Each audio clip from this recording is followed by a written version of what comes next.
I thought it was gonna be pretty terrible. But it's pretty good. I mean, she's got quality beats. The production is pretty good. The mixing, it sounds like a good album.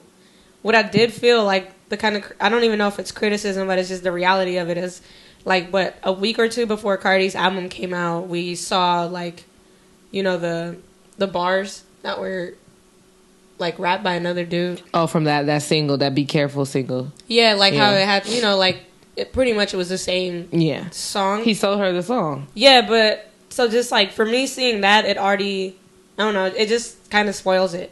Like, even though you know that somebody doesn't write their own rhymes, you don't really want it to be, you know, I don't think, for me, I never want it to be obvious that you don't, because that for me ruins it. Yeah, you made a good point where it's not artistry anymore. Like, it's not artistry. It's just something that you're selling, a product. You put out a good produced album, but it's nothing art. Like, even Rihanna don't write a lot of her shit, but she puts herself that in Rihanna it flair on it. Like, it's And she's like, at least for me, the one thing I realized after listening to the album is like how obvious that is. It's so obvious that Cardi B uses different writers and buys songs. Like, it's so blatant, because it's almost like, at least for like half the songs, I could be like, oh, she's trying to make this kind of song. Mm-hmm. Like, she's trying to make a Lil' Kim song. She's trying to make a Trina song. She's trying to make like she's literally just Missy Elliott song. She's making anthems, which it worked. Like, she definitely has anthems on there. Like, but then again, how easy is it to be like, oh, this shit was a hit, I'm gonna go do that and do it my way, you know? Mm-hmm. Like, even with it's no risk taking. Yeah, more recent, and I think even DJ Khaled kind of started this. Like, when you throw it back to like old classic songs, how he did it with Rihanna and Bryson Tiller, and then Drake came out with nice, like, he came out with that. Wow, with that I fell in love with that song. But you know, it's just another example of like somebody going back to something that was an absolute hit and then recreating it. And I mean, I think Drake kind of sampled it more so than recreated it. But then even with Cardi's song, I Like It. I like it like that. That. It, to me, it was like, oh, she saw like Rihanna and Bryson Tiller do this, and so she was like, what song can I do that I could do like that? Mm-hmm. And then it kind of, that song comes around. It's just like, to me, it's very obvious that she is very calculated in creating hit songs. And I, like, the only thing for me is it's not real artistry to me. Mm-hmm. Like, it really isn't. Which is why I can't even be completely sold on Cardi B anymore. Mm-hmm. It's not real. This is Atlantic putting a product together to make money. And I'm happy for her, because I'm happy that somebody can make that money and she's having fun with doing it. And not only that, but that's just another woman who's in the business. But if Cardi B was a guy, she's like another Little. She's like another she's another scheme. She's another product. And I wouldn't normally not listen to, I don't listen to any of that kind of like new age packaged, you know, they bought their lines. They're just, you could sell them on personality, but they don't have any, you know, anything else. And for Cardi B, I think it's the same. I really think it's the same thing. The thing is about Cardi is that she's so likable. Like, that's literally what, she's genuinely easy to like. It's set up where she's not going to be able to lose because she's so likable. Yeah, and so even if someone doesn't totally like her album, they like her. So it's just gonna make it hard to not support her. I think anyone who doesn't support her is gonna look like a hater. Yeah, I think that's because one thing, she's so likable.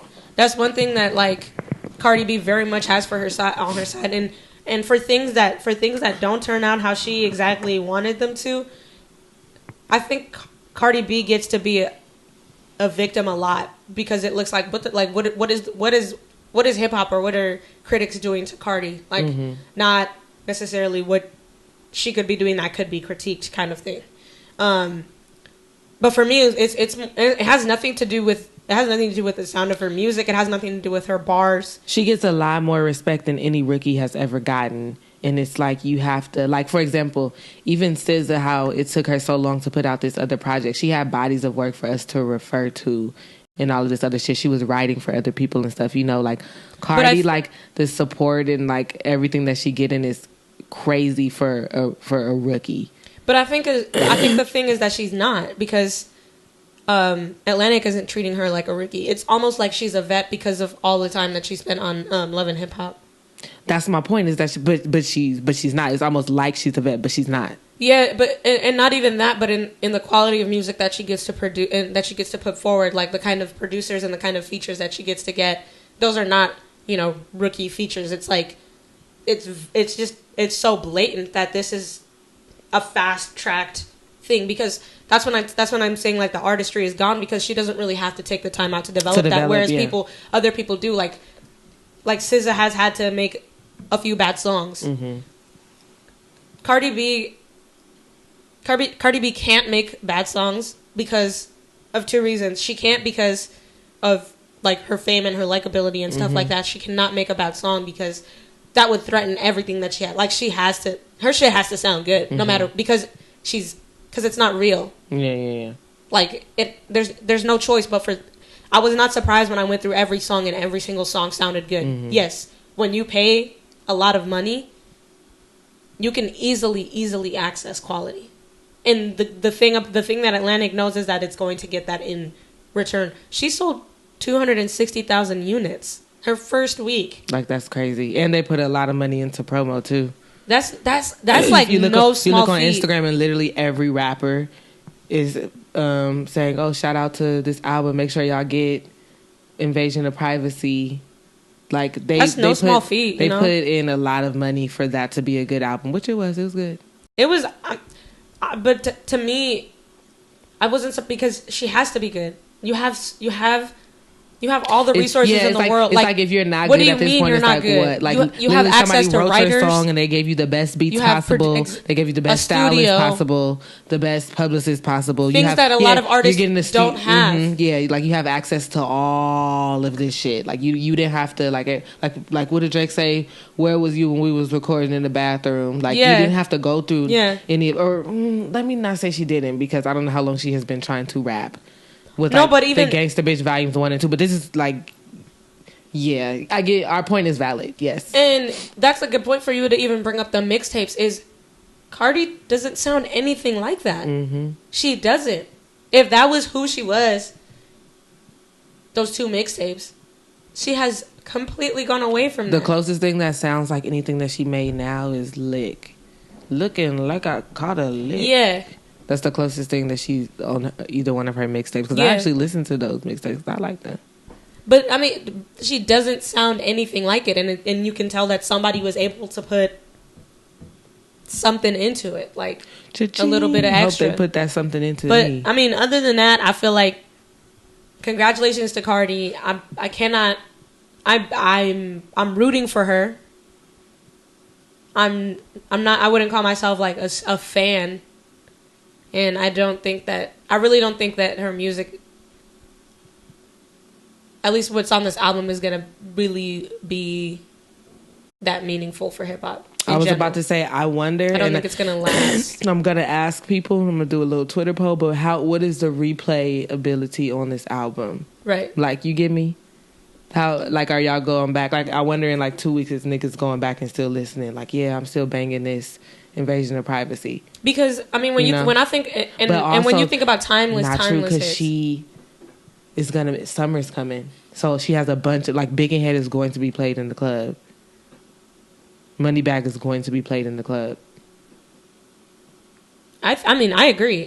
But a lot of shit gets played in the club. Yeah. And a lot of shit gets, I think she's going to get a lot of, I don't think that her success is going to end. I really don't, because I think it can't end. Like you said, like, it's just impossible. Because at the end of the day, she has a product. It's not, like, the thing about artistry is that there's times when people are not tapped into their artistry, and then they can put a bad album out. We've had that where people are not completely tapped into their artistry, because that's what it is. It's not like Drake. Yeah, but it's not like you're consistently just on top. Like, you work for a hit song. Like, you work for a really great song. They don't have to be like, oh shit, this album might flop. No, it's absolutely going to sell. If we put in what we have, you're not taking any guaranteed. risk. But when you give an artist money and then be like, go create, there's a possibility that they might create something that people might not like. And it might be something that's maybe ahead of the time, that we'll maybe look back on and listen to it like, oh shit, this shit slaps. Kanye has had a lot of albums like that, but that were called they're called flops. So there's a risk in you giving an artist money to go do things, room to be artistic, exactly. Versus just being like, here, because if you're rap at this, this is gonna work. If you're Atlantic and you give Lil Uzi Vert all this money, and how much he didn't even sell that much the first week. He was a quote unquote flop for, I think, right? Did Uzi sell a lot?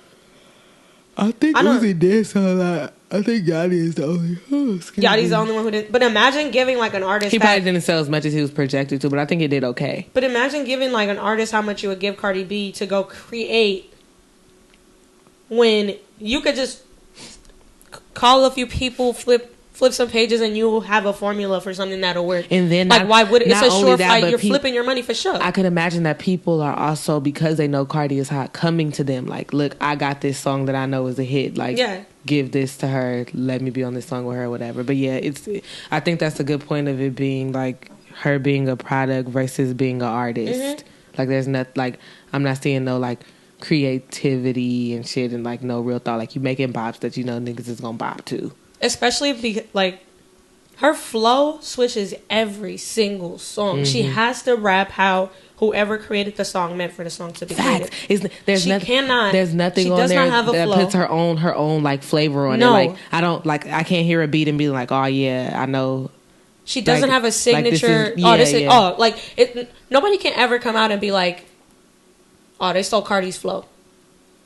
It doesn't exist. And that, to me, I love rap and I love rappers, and so I'm like, when you can't, people switch their sounds up, but a flow is and you know when somebody is rapping, and you know when somebody is rapping like somebody, and so I don't think that can ever happen for Cardi, that she's never established something. Yeah.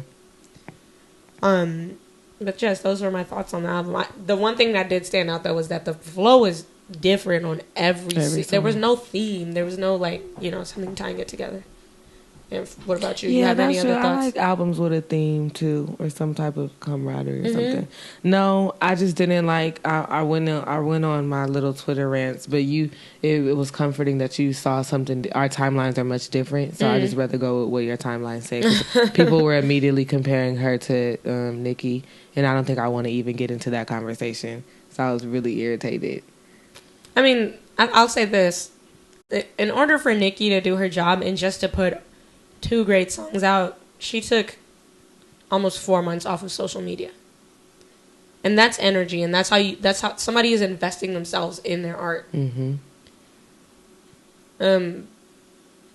Cardi B is able to be on social media, is able to go out and do performances and do appearances and take interviews and do all of this shit. What artist do you know that doesn't go on a break before doing an album? Like, you can't name one artist that doesn't disappear just for a little bit before doing an album. When the fuck did Cardi have time to do a whole album? Because it's, like you said, it's not like her art, it's not her craft, it's not like you're not sitting there picking which songs to do and switching verses. Yeah, like, they're doing all of the hard work when you come in, and then you just record it. But if you have to write it and send it to different people to get features on it, or even just being able to get the inspiration to write that's hard.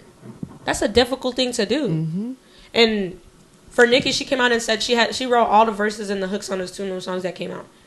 That's time and that's energy. And she wrote that song that she put out with her and Young Thug too. Yeah, exactly. Like, that's just, to me, that just even shows more. Like, people take time off. Drake takes time off. Kendrick takes time off. Beyonce, Cole. Beyonce takes time off. Jay-Z takes time off. Literally, matter of fact, them niggas stay off and then get on 21 just for it. Savage takes time off. Like, everybody takes time off. Yeah.